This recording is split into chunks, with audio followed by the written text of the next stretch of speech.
Leadership. It's more than just a title, it's a journey, shaped by decisions, fueled by experiences, and defined by stories. And some of the most powerful stories are the ones you haven't heard just yet. The stories are real, insights game changing, and the leaders, they're right here. I'm excited. Welcome to Leadership Unscripted.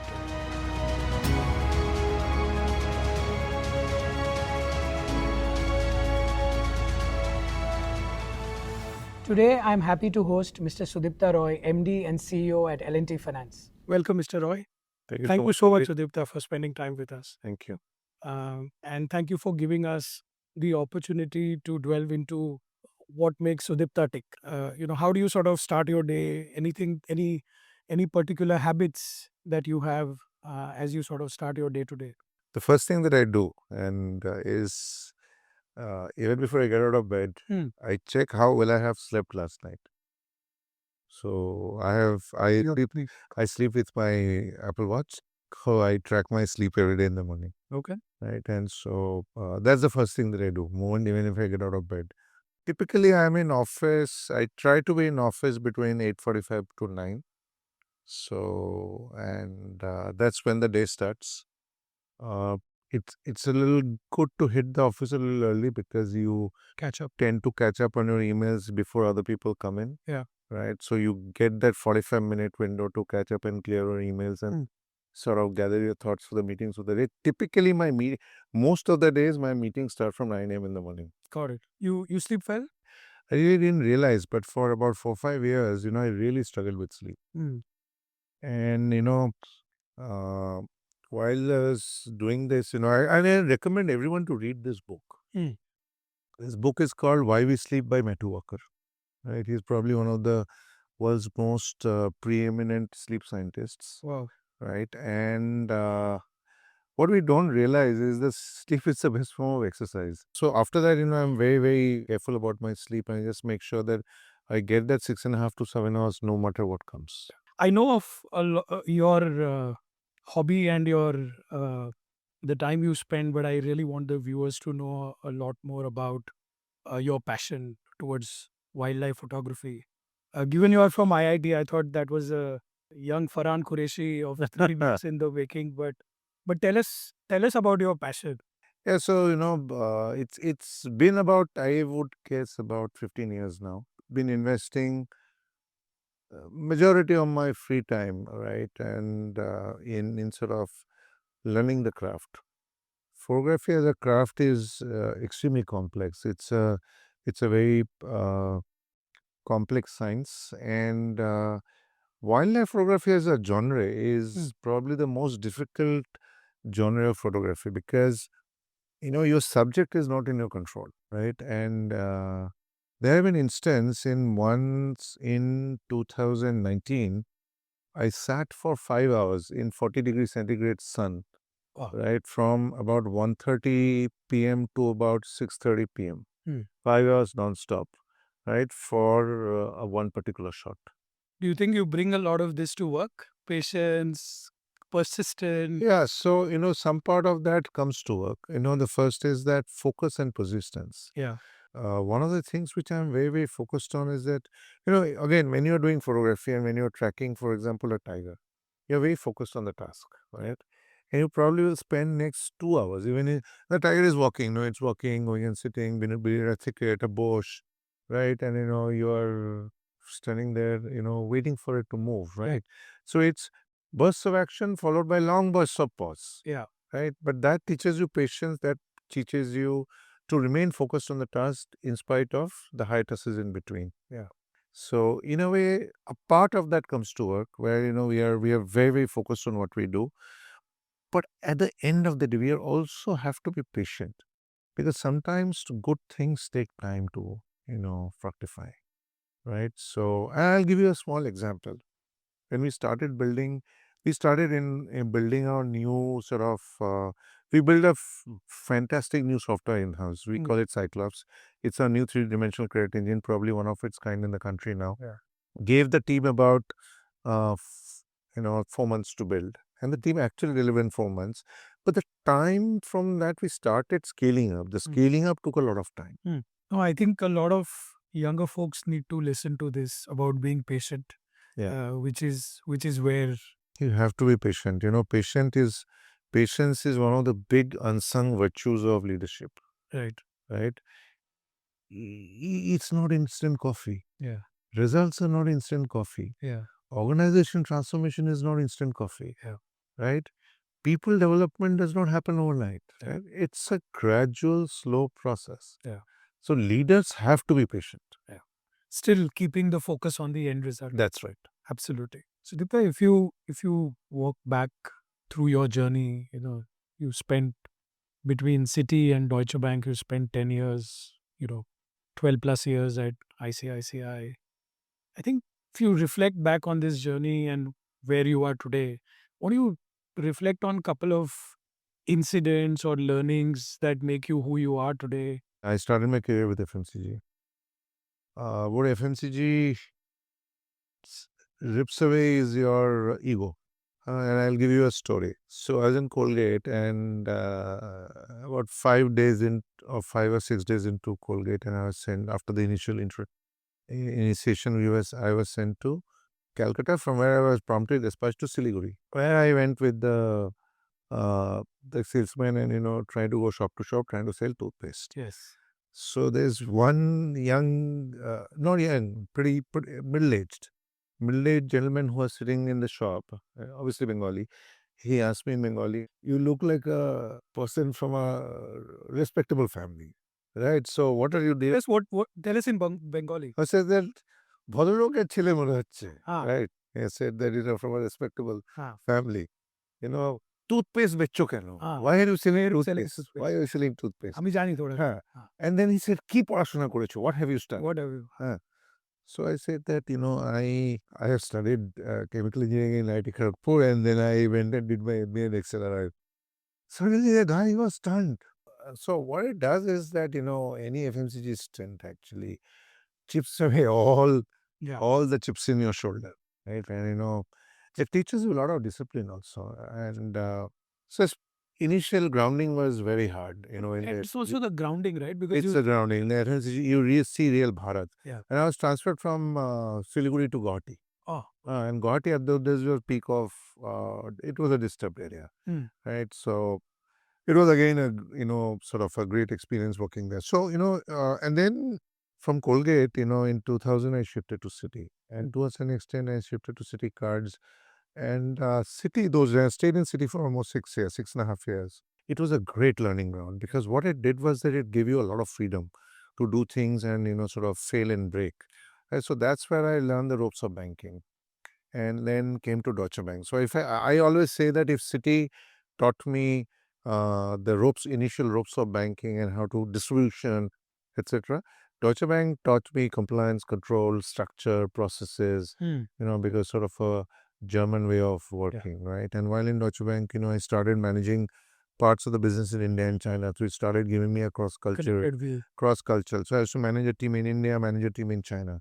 So that, and the leadership style in China is completely different from the leadership style in India. You have the argumentative Indian, and in China, you have the compliant execution focused Chinese, right? So, you have to really switch your management style, switch in management style. And that is why, it's also very important that there's no one single management style, right? Every situation demands a different management style. That's true. Right? And then, obviously, at the end of the global financial crisis, Deutsche decided to sort of pare down their sort of retail asset portfolio in the country. So I landed in ICICI Bank in 2010. So in Citi, I was in a part of a well-run business. In Deutsche Bank, I set up the business from scratch. So amazing learning. Yeah. In ICICI Bank, when I came, ICICI Bank post 2010 was in a need of a rebuild. Yes. And trust me, it's easy to work in a well-run business. It is relatively easier to start a business from scratch. But to fix a business that is gone through some trouble is the toughest of all. Right? So, the 12 years I spent in ICICI Bank was learning scale. ICICI Bank teaches you scale. So overall, I would say each of the organizations that I've worked in, right, I have followed them: Colgate, Citi, Deutsche, ICICI, big names in themselves. Yeah. Each of them have played a very formative part Yeah. in my leadership journey, and I'm grateful to all of them. No, no, I'm sure. I'm sure. And as they say, uh, crisis creates leaders. I think Yeah. being part of some of these crises, building businesses, or changing from where you were in ICICI, just allows you to think. You've seen a lot, so what more can happen, what bad can happen. Yeah. You sort of build from there. Yeah. It's very true. So I think from that journey to now really lending to the real Bharat Mm. at L&T is again a very interesting pivot Yeah. that you're making, and I'm very excited because again I believe if we fast forward the next 5 years, growth is in the real Bharat that Yeah. we are lending to. So tell us about how you are thinking about lending to the Bharat of our times. As L&T Finance as an organization, we are that unique sort of asset profile where we are 50% rural, 50% urban. Though in my previous jobs, I have mostly managed urban portfolios, Right. and this is probably the first time handling scale rural portfolios. Yeah. But fundamentally at the bottom level, fundamentals of lending remain the same. The customer is a little different. We are one of the largest in microfinance in the country. Correct. And, after coming to L&T Finance, I have had the chance of traveling extensively in rural India. And when you travel in rural India, there are two things that hits you very starkly. Mm. Uh, South India is probably 10 years ahead of North India, or probably I would say Northeast India. Okay. Right? What we are trying to do is that we have a lot of customers who are women, right? And most of these women customers, especially on the microfinance side, have been making a journey with us, right? So they probably started small with a 35,000 loan, right? And then repaid it and taken another loan, and now probably are in the fourth cycle, right? For most of those customers, what we are trying to do is that we're trying to see if in their sort of, and many of them do small size businesses, some kirana shop somewhere, Sure. some animal husbandry, and maybe a vegetable shop somewhere, etc. So we have seen some of those women grow along with us, right? So what we are trying to do right now is that also launch products, right, which probably are a little higher ticket size and help them in their particular growth journey as well. Yeah. It is very important to note that you also have to be a very, very responsible lender in the rural areas. Yeah. Because rural areas in by nature are very, very credit hungry, Yes. right? And given a credit tap, if you turn on the tap very, very fast, leverage builds up very fast. Clearly. Because they really do not know that this much and thus further. They're not really very, very Financial sophisticated literacy. borrowers. Yeah. They need to know they are becoming sophisticated. But as of now, I won't say that, a large proportion of them are sophisticated borrowers. Right. And given the fact that there is always a little bit gap between what is needed and what is available in the rural areas, Mm. right? There is always that gap of liquidity which they're always trying to plug through borrowing. Yeah. So it's also very important for us to be a responsible lender.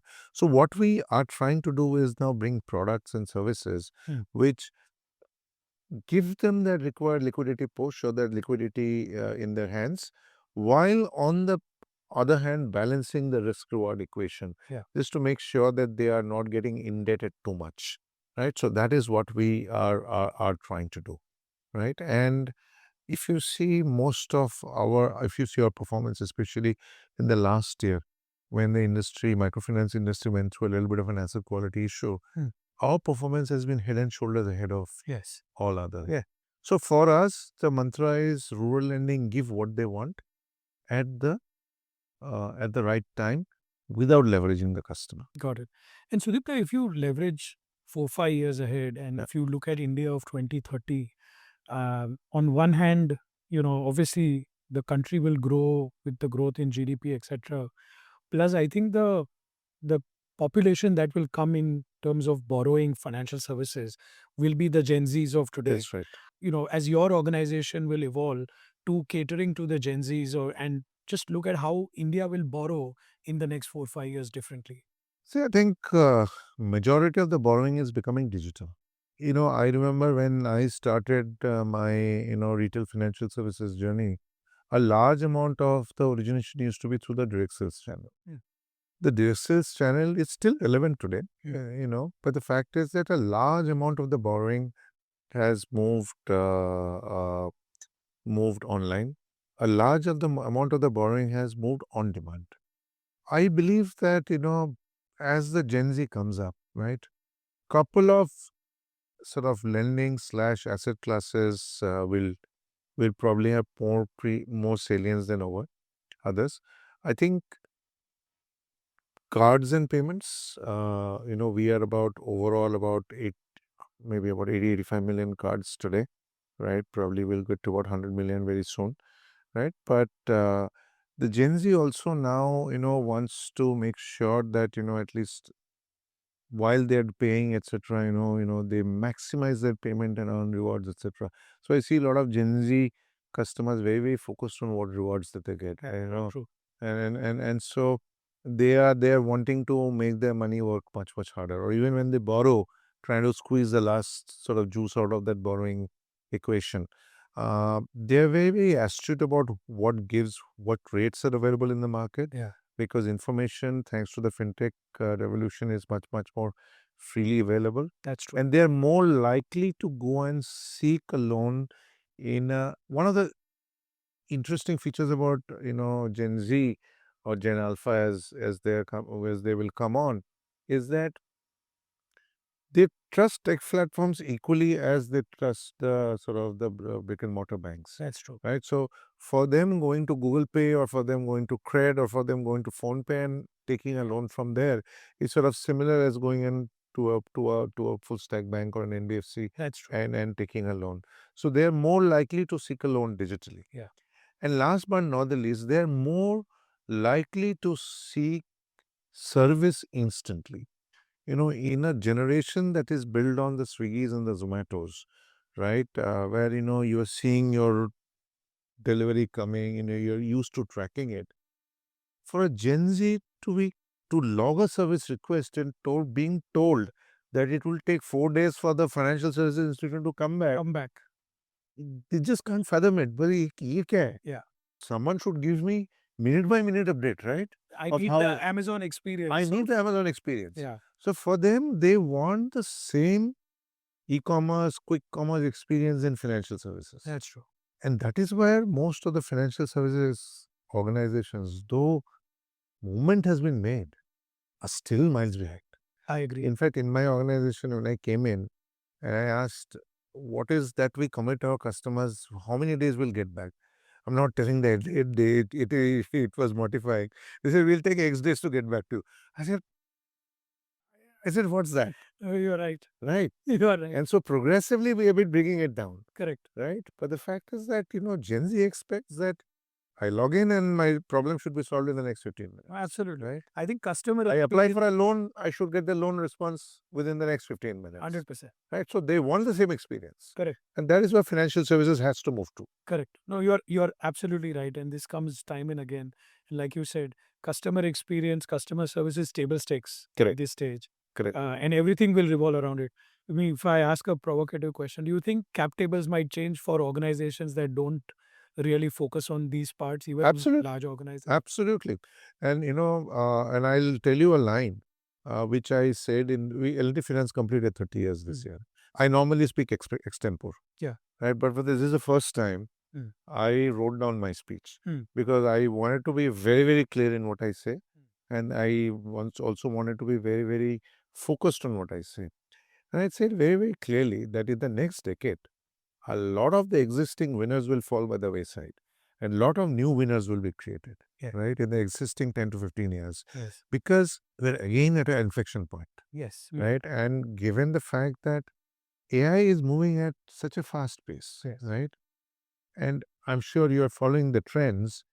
Transforming in your image to Studio Ghibli style image is just like spread like wildfire. Yes. The AI world is moving very, very fast. And the speed of adoption is also And the speed of adoption is very, very fast. correct. Organizations that do not understand this And organizations do not change fast enough to use applicative AI in all their lines of work, right, will fall behind. And as I say, a new set of winners will be created, and they will power ahead. I'm glad you're saying this because I'm hoping a lot of our Gen Z viewers who are viewing this understand that financial services is moving in that direction, because Exactly. what bothers me sometimes, Sudipta, is a lot of the younger folks Yeah. who at our age, a lot of folks, when we were starting our careers, the top talent used to go to financial services. Yes. And now all of a sudden, that top talent is got sort of distributed between Yes. financial services and e-commerce companies. And I think leaders like yourself are paving the way of how financial services are transforming themselves using tech and AI. Yeah. And that's where the top talent needs to be.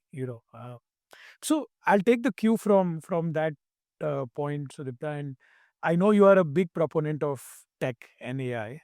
You gave me a glimpse of what you did in Cyclops, but tell us again, just fast forward next 3-4 years, how do you think AI will transform financial services more specifically? So finance will consume an incredible amount of engineering, right? And so there will, and finally the products and services that the financial services firms will bring to their customers will have a solid bedrock of engineering, built on the latest tools. Yeah.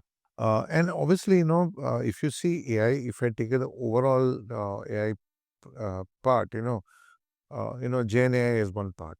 Machine learning is also Huge. AI, yeah, right? And the fact is that you have to use horses for courses, Of course. right? So if you see in Cyclops, in Cyclops, it is more of machine learning and less of AI. Yeah.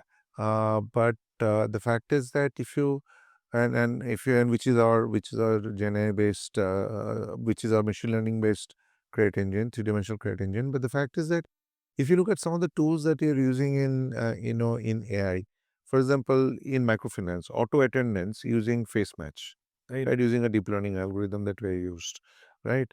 I do believe that most organizations will have three buckets in which AI will be used or will be used. First in is in onboarding, how you can onboard in a far more foolproof fashion. Yeah. Right. In fact, for example, one of the problems that we face in two-wheeler business, which is a very large business for us, is mules. There are a lot of customers who come, they're not the end user of the bike. Correct. They're just lending their credit profile for someone else to pick up the bike. Now, what we are doing is that we are using very advanced machine learning to build an algorithm. Incidentally, we call the algorithm the Shikhandi algorithm. That means, putting someone in the front, right? And to identify mules. Yeah. And we are able to do that now to a 94% certainty level. Fantastic. Right? So, which is again a very good outcome of using technology to solve a problem on the ground. In terms of, our micro loading its property, we are using now Gen AI based tools, right, to grade the quality of a dwelling. It goes and checks whether it has got exposed wiring or not. Is it a pakka house or a kacha house? Is it painted or non-painted? Correct. Right. It interior photographs it is able to decode. Yeah. And come up with the standard of living index. Yes. Which goes as a feed into the credit algorithm. Got it. Got it. So I believe that in origination you can use, in portfolio management you can use, in customer service you can use, right, and you can use in overall interaction layer with the customer. So it is in every sphere that you can use. Absolutely. Right. And the way your data systems are structured, the way your allied, sort of, it requires a lot of pipes to flow, right? And it requires a lot of streaming data flow as well. Correct. Right. So how they are structured and how you're able to manage the latency during all these processes to deliver a seamless user experience will define the winners and the losers from tomorrow. The bedrock principles of financial services will still remain the same. Yeah. But the delivery mechanism will become completely technology driven. Seamless, invisible, as much as possible.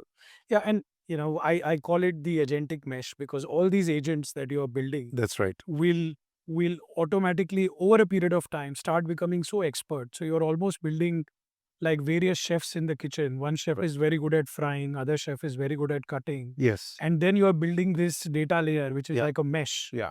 And the journey will move in such a seamless manner that from product exploration to onboarding to underwriting to servicing, Yeah. you almost see AI architecting that entire journey in a very, very serious way. I'll give you a good example. For example, our first agentic AI bot, we call it Kai, which is knowledgeable AI, right? So we build it for mortgage business because we felt that, mortgage normal chatbots are very generic. Hmm. You go there, they will regurgitate, some templated answers. In 30 seconds, you feel bored. Kai is able to meaningfully interact with you. It's able to do bilingual. So from suddenly, or English, you convert to English, it is able to pick up English. Absolutely. And if you say, I want to borrow so and so, and I want to repay, and complex problems. Correct. I want to prepay X amount, and then, and then what will be my EMI, Yeah. or give you simulation from my EMI. It instantly gives everything. Does it on the fly. And to some extent, what has happened is that for people who come and use Sky to get some of their questions answered, invariably end up applying for an L&T Finance loan at the end. Fantastic. Right? So it has got turbocharged our lead generation from our digital platforms. Yeah. This is signs of times to come, but Yeah. this is fantastic what you're already doing. So if I had to ask you that if there was a leader or a person that you would want to follow for a week or mirror or watch, who would that be and why?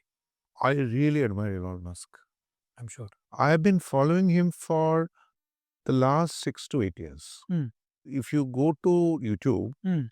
and if you see this 3-part series of Everyday Astronaut, and where Elon takes the guy who runs this channel, Everyday Astronaut, through the tour of Starbase in Texas, right? And talks about his philosophy of building SpaceX. And, one of the first things which I showed, and, right, he whatever money he made from the sale of PayPal, or whatever money he got from PayPal, right? He put put a part in Tesla, he put a part in SpaceX. And SpaceX, he was one launch away from, it's a very iconic photo. I don't know whether you have seen that photo. They launched off an island, and the entire rocket crashed. So to do the analysis as to why it crashed, they assembled the parts of the rocket in a shed. And Musk is sitting like on his haunches and sitting there and looking at the parts of the rockets, the parts of the rocket. And this is when you are inches away from bankruptcy, literally. Yeah. Right. And from there to the concept of rapid reusability, and if you see and this is how the nerd in me will come out, right? And you will see how the Raptor engine has gone through its iterations and how it has become, simpler over time. Right. How the vacuum Merlin engines have, progressed, right? And how, the Starship, right? They have, sort of iterated the design of the Starship to now the Mechazilla catching the star. See, when first he said, 4 years back that we'll have a Mechazilla catch the Starship, everybody. I said, this is nonsense. Yes, everybody. It is nonsense. But the fact is that they've done it. He did it. They have done it. Absolutely. So, and in that Everyday Astronaut 3-part series, he tells his management philosophies. Iterate fast, fail fast, cut your losses and move on, right? And there are several of them, right? Wow. And so on. At the end of the day, and plus he's a person who works 24/7. That's true. The story is that he used to sleep beneath the table in the Tesla factory, right? When they were having troubles in scaling up production, he slept for 1 year, right? Beneath his office table. Right, and that's what he did. Either he used to sleep on the roof or sleep beneath the table. That's true.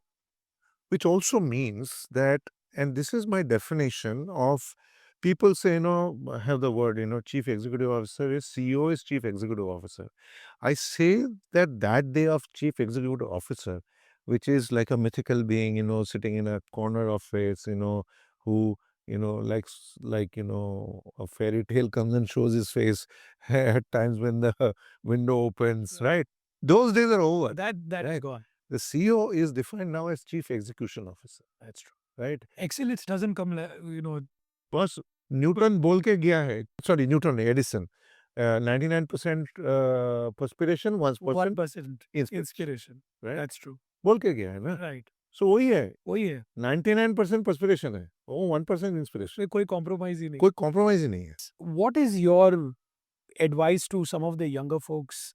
You slowly practice the art of detachment, right? So previously I used to carry work home, I used to brood, ये वो, वो जिसको बोलते हैं ना हिंदी में दिल पे ले लेता था, हाँ, be कुछ focused बोला, but don't be consumed. right? Be focused but don't be consumed. Hmm. Our ancient texts have told us long time back that do the task, don't कर्म be, करो फल की चिंता मत करो. कर्म करो फल की चिंता मत करो, That's right. right? It is like, I don't know, 48 karat gold philosophy, So true. right? So true. So if you are detached, then you do not have that much of stress. Last thing is, get out of office and switch off. Have a very strong hobby or a personal pursuit. That's true. I have a very strong hobby and a personal pursuit. I can come out of a very grueling board meeting where things might have gone either or sideways. Yeah. I'll go home, I'll open my computer, I'll open my photography editing tool, and I'm completely switched off. I'm gonna go to our second segment. I can actually go on and on, but the second segment is what we call as flash finesse. It's questions and answers in a flash. Okay. Our take on the rapid fire, and give us whatever answers that come to your mind. One word that sort of describes your leadership style. I would say enabling. One habit you swear by to peak your productivity. Discipline. A mistake you're glad you made. I originally thought leaving FMCG would be a mistake, but it was probably the best thing that I would have. Yeah. Good learning, but Good learning. But Yeah. paperback or ebook? Paperback. The feel of having a physical book in the hand, nothing can beat it. Hills or beaches? Hills. Hills. Yes, but though I like beaches as well, right? But given a preference, hills. Okay. Fine dine or street food? Actually, both. Both. Actually, both. Both of them have their nuances. You cook? I cook a bit. Oh, it's good therapy. It's good therapy. Yeah, it is for me as well. AI driven decisions or human expertise? Horses for courses. Difficult, nuanced, moral dilemma handling, human expertise. Rote, brute force processing and decision making that does not have moral overhang. Yeah. Big picture or the fine details? Actually, both. You need to see the big picture, but you should have the capability to zoom in when needed. So actually, both. Do you watch a lot of movies at all? As a genre, I really love sci-fi. Sci-fi? I really love. Can you I imagine? really. So Denis Villeneuve is my favorite director. In fact, I think the original Ridley Scott Blade Runner film was one of my favorite films. Do you get time for friends or over the weekends? I have a very strong friend network, right? And because I do believe is that and this is very important, right? Everyone that you meet in your life, barring your family and friends, have probably some sort of agenda. Yeah. Right? It is only your friends that give you free, unfiltered feedback. Yeah. Right? They don't care. They don't care. So if you really want to know what's going wrong, Yeah. if you really want to know what you're doing wrong, right? If you really want good advice without any agenda, it is friends. Absolutely. And we have a ritual now. About 8 or 10 of our school friends meet 4 days every year. Some of your old friendship actually keep you much more, I would say, grounded and give you that sort of touch with the past. Absolutely. Right? And it's at the end of the day, finally, you really, when you are with friends, you are not looking over your shoulders. When you are always in corporate life, you're always looking over your shoulder. Lovely to know you. On a parting note, whatever you please, but your life in a hashtag or in a movie title or in a song, whatever that inspires you, on a closing note. Tough one again in our movie.